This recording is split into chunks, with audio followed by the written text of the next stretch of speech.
Hi, I'm Dave from Military Antiques Toronto, and today we're going to be discussing some of the items that have come in the door in the past week or so that I picked up or purchased, whichever, so it's all good. So I'll start on my left. We have a very nice Holley, M1, US M1 Holley. You have to be careful with these. Unfortunately, the chin strap is broken, but you know what? That's the way it came, so leave it that way. Marked right there. Quartermaster, size 3. So we carefully, ever so carefully take this out. This is my second Holley I've owned. Wow, more than that, but this is a nice, really nice Holley. So as you can see, the chin strap was there, and it's been sitting there forever, so it darkened it. It's not been messed up, it's not been messed with. It's a very nice helmet.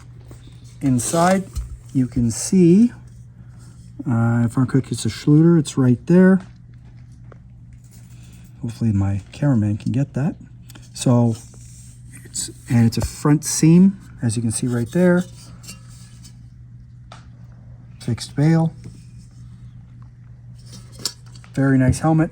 Still has the cork finish, not been beaten its snot out of and had it all removed. So it's still got a huge texture to it. Great helmet. Just a very nice helmet. And they've gotten really stupid in price. I can't believe what people are asking and or getting for these. But you know what? It is what it is. I'll probably just put it away and not worry about it. If it sells, it sells. If it doesn't, it doesn't. It's all good. So putting that helmet off to the side, we have a 1908 Other Ranks Trooper Sword. And it's great. But the scabbard's not correct for this sword, unfortunately. Now, normally they're marked for the unit in the bowl here. Unfortunately, because of the paint, it's hard to read. Oh, wait, I just read it. GGBG, Governor General's Bodyguard. So I think I should talk to the museum before selling this in case they need it. Got the standard paint like they did in World War I. They painted them green like this to stop reflection. Normally the scabbard's painted the same. Unfortunately, the scabbard's incorrect for this, though it does fit perfectly in there. So I believe that's a 1912 pattern officer's scabbard. The blade is marked 1918. It's still got the leather washer. And P08 right there. And on the other side, SB&N it looks like. Nice sword. Is what it is. It wasn't $5 million, but you know what? They've certainly gone up in price. If it had the original scabbard, it would be worth a lot more. But you know what? It is what it is. So, you know, sell it. Don't mess with it. Just get rid of it. Then we had this walked in yesterday. An Austrian cavalry officer's sword. Lancers, if I remember correctly, pattern. You can see on the knot the eagle right there in embroidery. Beautiful little piece, even with this condition. And then you flip it over. And that's Franz Josef. And then, no, it's not Franz Josef, it's the other one. It's Carl, yes, that's it. And then, what's most important on here, it's upside down, I'll flip it around, is a Baron's motto. Now, I haven't researched this, but you can see the tops of the crown, the points, I think it's 7 if I remember correctly, which makes him a Baron. So, that's a really nice sword. Unfortunately, the blade's plain as I take it out. But even though it's a plain blade, it's still in immaculate condition. Mark Solingen at the top there. And I love the sword knot because it's just beautiful. And that's the only marking on it, unfortunately. So I don't know who it belonged to, but it can be researched. So I guess I should probably research it before I sell it. But knowing me, I'm just going to photo it and get rid of it. But whatever. Sell the stuff, that's all that matters. Then we have, I bought this recently, Canadian Generals Group, great, Aircrew Europe, you know, World War II service, post-war service. It's only his miniature medals, great, okay, sure, I get that. Then you get his post-war wedge cap, Canadian Forces with the General's badge on, and there's his name. He's named it twice, Brigadier General ABC Johnson. I have not researched him. Made by Stokes. It's named 3 times. Okay, I didn't realize that. And then we have a picture of him in front of a Spitfire. I assume that's him. 417 Squadron, Egypt, 1942. was his name? Johnson. Maybe? Not sure. I don't want to say that's his for sure. I assume it is. There's a picture, I assume, of him in training. I'd have to take it out to make sure, see if his name's on the back, but I'm not sure. So we go for that. There's some more photos. Brigadier General Johnson, on occasion of his visits of 425 All-Weather Fighter Squadron, 1970. Cool. Wonder if there's anything on the back. Oh, it's stapled in. No, I can't take it out. Okay. And there's obviously a studio portrait of him. Let's see. Oh, it said Brigadier General. Okay, you know what? Let's look at this photo.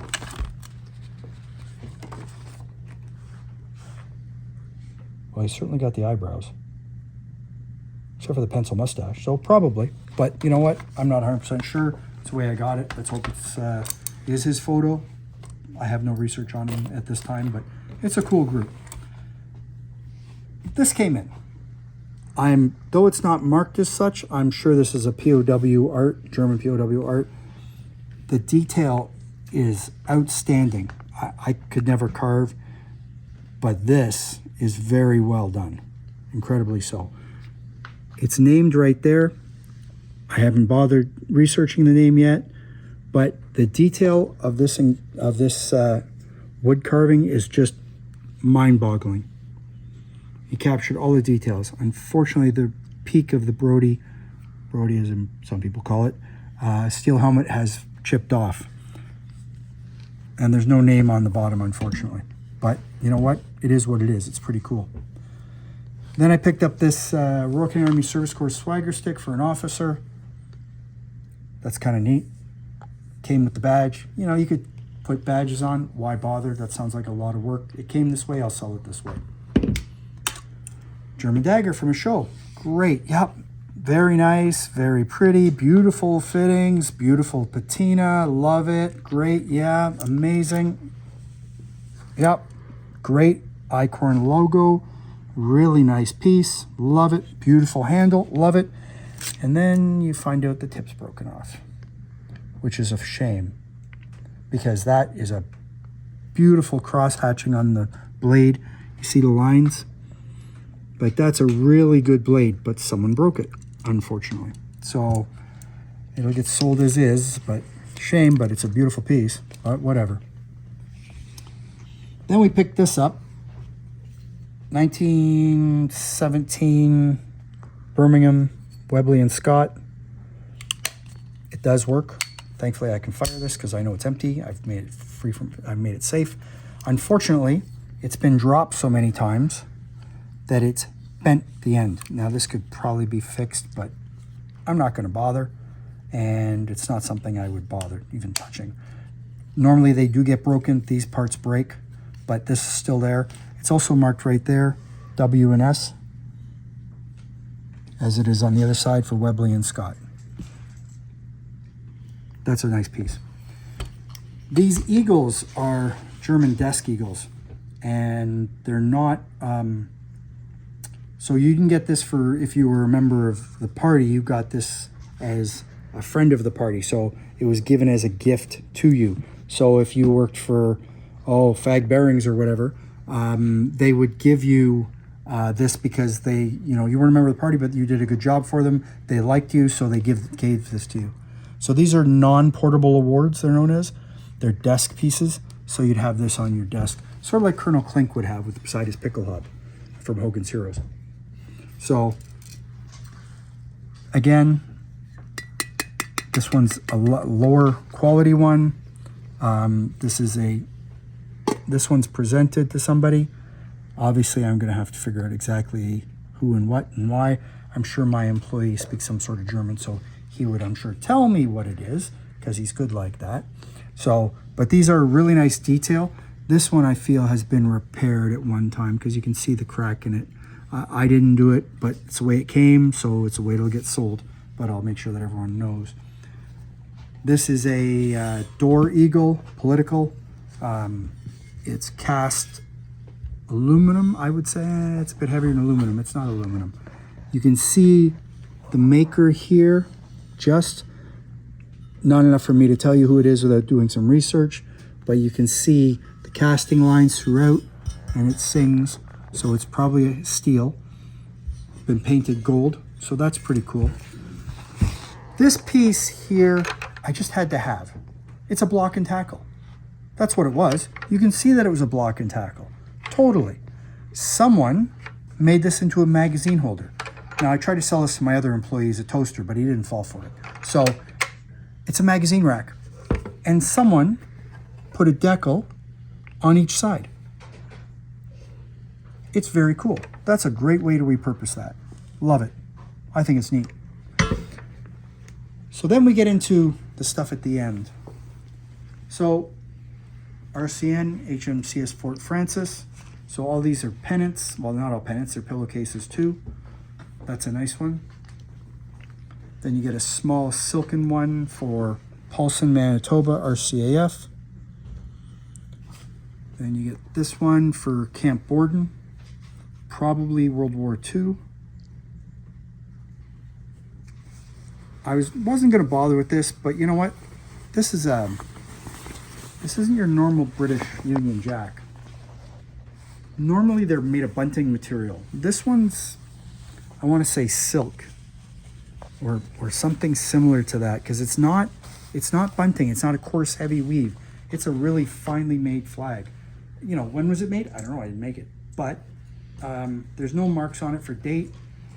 But it's not modern, that's for sure. Let me get that away from there so it doesn't get ruined. So that's another thing we have to process. This is a cool piece. I did a brief Google search on it, didn't get anywhere, and God, is it tiny, unless it shrunk. But first pontoon bridging company, Royal Canadian Army Service Corps. I had one for the Arnhem 23rd Field Engineers, 23rd RC. The guy bought it. He wouldn't let me out of the parking lot with it. I'm sure he'll see this video. But that's cool. I'm sure he's going to call me and want that too, but whatever. That's okay. I'll sell it to him.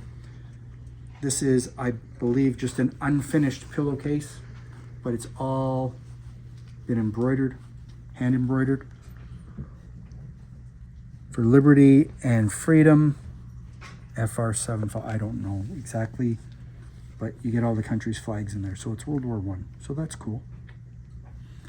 And then you have another part of, I assume, a pillowcase with the British Bulldog, of course. Missing the rest of it, which I guess you could make if you felt so inclined. Success to the Allies, so it's World War I. Because, of course, you had Japan in there, and Romania, and so on. So that's kind of neat. Another part of a pillowcase. You can see where it's been hand embroidered. This isn't some machine stuff. So that's pretty cool. A welcome home banner, Canadian. You'd hang this in your doorway or window, whichever. Unfortunately, the stick broke. But you know what? It is what it is. It's screened, actually. So that's neat. This is cool. This is Rivers, Manitoba, Canadian Joint Air Training Center. So that's where they sent the airborne guys to train how to jump out of a perfectly serviceable aircraft. These are pillowcases. And this one's a rarer one because it's the Airborne Center in Rivers. So that's neat. They sent the first Canberra there for training and many others after the war. I believe they'd be called this after, well, I guarantee you they'd be called that after that because it's Queen's Crown. So, but that's what that became. So that's kind of neat. Merchant Navy, another pillowcase. That's cool. Something you don't find Merchant Navy stuff too often. Got to find the market for it, but it is what it is. Royal Canadian Army Service Corps pillowcase, another one. And Women's Royal Canadian Naval Service. That's something you don't find. People collect that stuff. Another nice pillowcase for the RCAF through Adversity to the Stars, per ardua ad astra. That's what it is in Latin. And Canadian Driving Training Maintenance School for Woodstock. This is more of a banner. It's a table runner, actually. It's exactly what it is. It's a table runner. Yeah, that's exactly what it is. So you put that on a table in the front hall, if you're so inclined. And then we have Goderich for the RCAF. Another pillowcase. Brampton, number 24, Canadian Army Battle Training Center, I believe. Brampton. with a Bren gun on, and victory, dash, dot, dot, dot, dash. So that's neat. Didn't even know about that in Brampton. And another Camp Borden for Royal Canadian Army Service Corps. So obviously it's motor transport because it's got a vehicle on it. So that's kind of neat. And another RCAF post-war for Centralia with sabers on. I like that. That's neat. And last but not least is a pillowcase, stuffed. So this is what you would see like that. So I don't think there's, I guess they put it in and sealed it up, but Veterans Guard. So that's kind of neat. So that is some of the items that we picked up in the past week or so that's walked in the door or we've gone out to purchase. For similar items, follow us on Facebook or Instagram. Check out the website, Military Antiques Toronto, or follow us on YouTube and see what's new, because, you know, there's a lot of stuff comes in the door here. It gets kind of exciting. Have a nice day. Take care. Bye.